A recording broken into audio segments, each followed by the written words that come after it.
All right, let's carry on with this thing, with the yielding, with the giving up, which incidentally can be done right here, right now. One doesn't have to be an ego. Now, we'll explain later in this talk just precisely what the ego is and why and how it can be given up immediately without long, arduous pathways, years of meditation and study. But we'll get to that in just a minute. Let's continue with this feeling that comes along. It was spoken of as a sense of relief, and with it a feeling of having been washed clean, and from which comes the holy baptism. There's another physical feeling that very often comes with this yielding, that comes most often with an unconscious yielding. It was written of very often in the early days of each discipline, unless perhaps maybe the voodooists didn't write about it, or the independents, but those who did spoke of a grand stirring in the solar plexus, tumult in the bowels, it was spoken of, because it is so physical and sensual in nature, and because it is so often accompanied with a sense of singleness or oneness and a sense of desirelessness. It has been referred to as, in Christianity at least, as the Holy Union. It is spoken of in the Orient as the divine intercourse. Many disciples of many of the pathways still speak of it as the divine intercourse. Now, another one of the physical things that seem to accompany this giving up, this letting go, this ending one's sense of humanhood, is a feeling.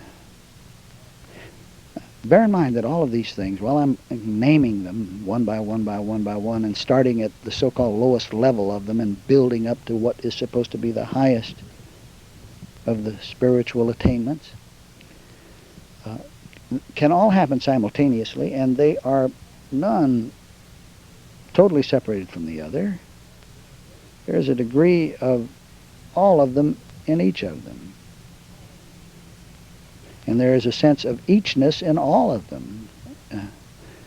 Well, another one comes as a sense of lightness, freshness, sort of like cool air.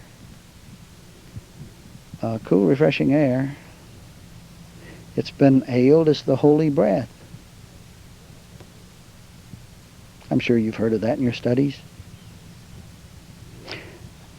Remember now, I'm saying these great mystical experiences, none of which can be poo-pooed, and are the experiences that are a joy to experience, to be, and that are available immediately, to come as wings on the feet for all of us, are the same. Any scholar can see that they are the same by way of any discipline. Now, there is a final one that's supposed to be the grandest of them all. A sense of peace and all rightness that is accompanied with almost a disorienting light. But a feeling of timeless singleness, a feeling of oneness of everything. And always with this feeling, a knowledge that peace and all rightness are the genuine and honest fact of being. The Eastern disciplines make no bone about the last one here. This one, the last one I've mentioned, as being the most significant. It speaks of the rest of them as being somewhat lower in degree. The last one is the most significant because it allows and demands, actually, a total yielding of the yielder. It calls for the demise of the one who surrenders. It ends the one walking along the pathway. There's not even a consciousness any longer of a person or a human that is struggling to climb his way up to try to get to God's belt or something. And it is highly venerated, this last experience, because it leaves a timeless sense of consciousness only on the scene. For myself, these experiences come as one experience. It seems always that there has been no interval of time between them. I don't know how else to say it, except that from one experience to the next, there is an absolute certainty that all of the human falderall in between was as though it were light slowed down, or entrapped light, in which nothing really mattered. What does matter is the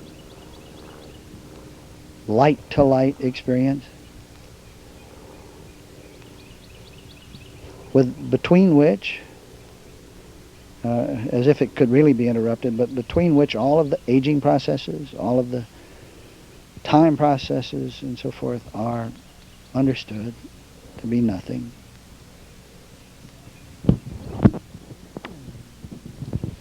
I might point out that the obverse of this is true. If it can seem humanly that we have a human experience that we call good, most certainly there is a delineating experience that within humanhood to make that plain.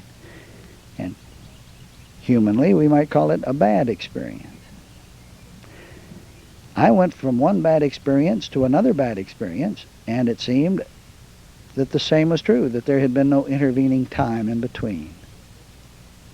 I remember the Korean War, and 10 years earlier there had been World War II. I was in combat in both of those experiences.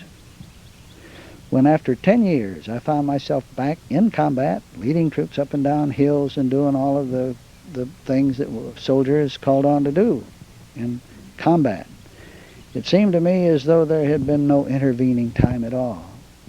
And yet that intervening time included marriage and 2 sons and a home and an experience as a civilian and in the business world.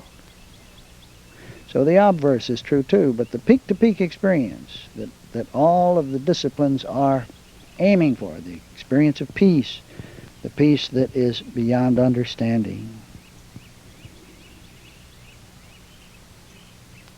is the same no matter what discipline one follows.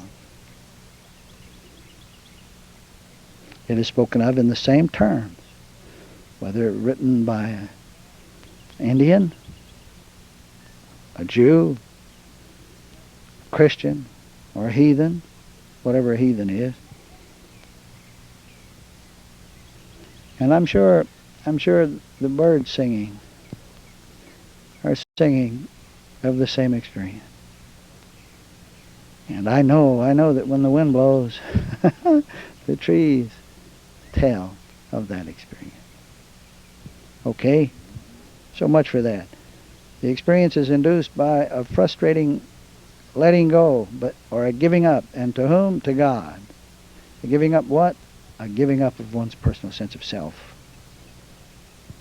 And inevitably it is accompanied by a grand sense of relief of I am not guilty of all the sins of commission or omission. Lo and behold, everything is all right.